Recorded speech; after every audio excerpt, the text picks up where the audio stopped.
Assalamualaikum warahmatullahi wabarakatuh. Eh, Selamat pagi dan selamat siang Mbak Isti dan teman-teman yang menonton presentasi kita. Kita dari kelompok 7 ingin membahas tentang cultivation theory. Di sini anggotanya ada saya sendiri, Nazona dan Mahendra, lalu ada Fikra Novanda, ada Alfa Fadila, dan Muhammad Aldrich. Selanjutnya,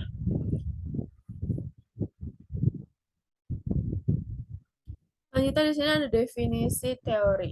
Teori kultivasi adalah salah satu teori komunikasi massa yang berpandangan bahwa program televisi dipandang oleh masyarakat sebagai fakta kehidupan sehari-hari dan memiliki kepercayaan mengenai dunia sebagai hasil dari mengkonstruksi pesan media dalam jangka yang panjang. Selanjutnya dibaca oleh rekan saya, Alfa Fadila. Baik, terima kasih Nazwanadin. Teori kultivasi ini menurut George Gabner pada tahun 1969, ia mengusulkan bahwasanya teori ini hadir sebagai tanggapan terhadap tradisi penelitian media efek yang hanya berfokus pada efek jangka pendek dari paparan media yang dapat ditemukan dalam eksperimen. Nah, di sini ada dua tipe penonton televisi. Yang pertama itu ada tipe penonton fanatik, yang dimana mereka yang menonton TV lebih dari 4 jam dalam seharinya. Contohnya itu ketika ada seorang ibu-ibu, contohnya sini Ibu Vika, yang sangat fanatik sekali kepada salah satu sinetron yang bernama Ikatan Cinta. Nah, yang kedua itu, tipe yang kedua ada penonton biasa, yang dimana mereka menonton TV hanya kurang dari 1 hingga 2 jam saja setiap harinya. Nah, di sini ada konsumsi media di tahun 2020 dan 2021 pada pandemi COVID-19 ya, beberapa generasi itu sangat meningkat sekali. Yang pertama itu ada di generasi boomer. Di situ ada siaran televisi yang sangat tinggi sekali presentasinya. Dan yang kedua itu ada generasi Z, sama di siaran televisi dia cukup tinggi sekali presentasi nilainya. Dan yang ketiga itu ada di generasi milenial, itu tidak dengan sebelum-sebelumnya, tidak sama. Di sini ada online video yang sangat tinggi sekali presentasinya, serta di generasi Z ini online video yang mencapai di angka 50, hampir semuanya menonton online video. Nah, untuk selanjutnya ini akan dibacakan oleh Aldri. Untuk Aldri, saya persilakan. Ya, terima kasih Alfa Fadila. Ya, di sini saya akan membawakan 5 asumsi Gardner. Yang pertama ada TV secara esensial dan fundamental berbeda dari bentuk media massa lainnya. Yang kedua ada the central culture arm karena menjadi sumber tayangan hiburan dan informasi. Yang ketiga ada persepsi seseorang terhadap televisi mengarah pada sikap dan pendapat tertentu tentang fakta kehidupan.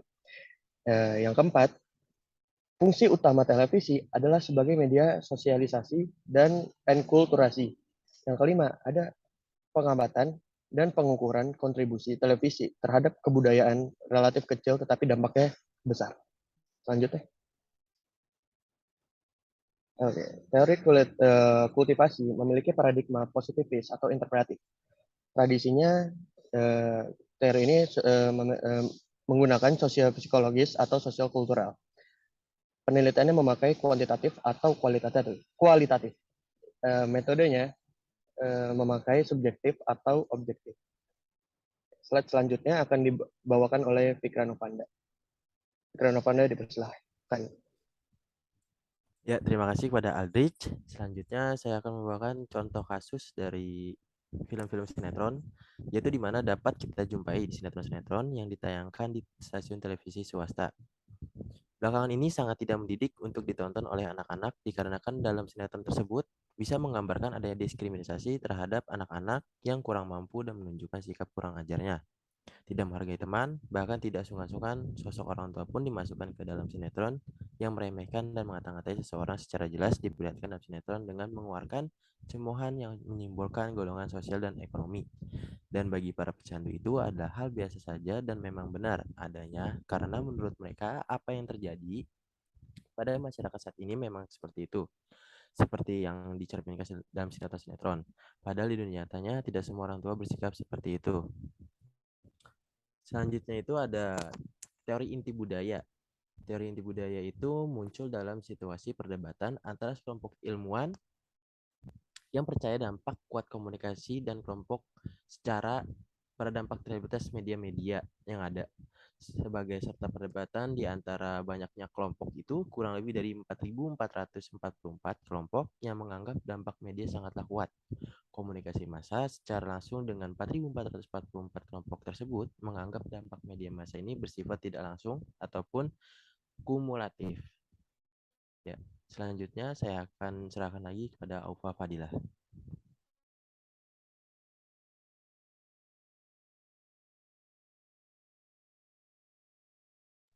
Baik, terima kasih Fikra atas waktunya dan kesempatannya. Nah, di sini kami mengambil contoh jurnal dalam teori kultivasi, yaitu contoh judul yang berjudul Kegaduhan Politik dan Perilaku Masyarakat.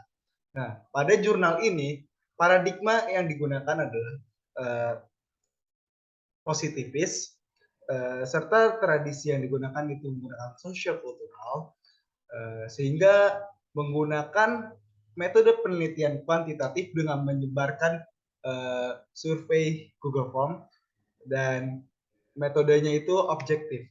Teori ini pada jurnal ini teori ini digunakan untuk dalam media televisi sangat berpengaruh sekali kepada perilaku manusia, seperti yang di sini contohnya ketika gaduhnya politik jelang pilkada. Dari situ sangat di berbagai channel TV lainnya yang lainnya itu sangat mempengaruhi pada pihak A atau pihak B, pihak lainnya. Jadi saling mempengaruhi penontonnya untuk memilih pihaknya masing-masing. Jadi itu aja. Nah, selanjutnya saya akan kembalikan kepada Nazwa Nadine. Oke, baik. Terima kasih Alfa Fadila, Muhammad Aldrich, dan Fikra. Oke, ini kita sudah di akhir. Terima kasih sudah mendengarkan presentasi dari kami. Yang ingin bertanya silakan boleh di forum aja. Oke, baik. Terima kasih dan assalamualaikum semuanya.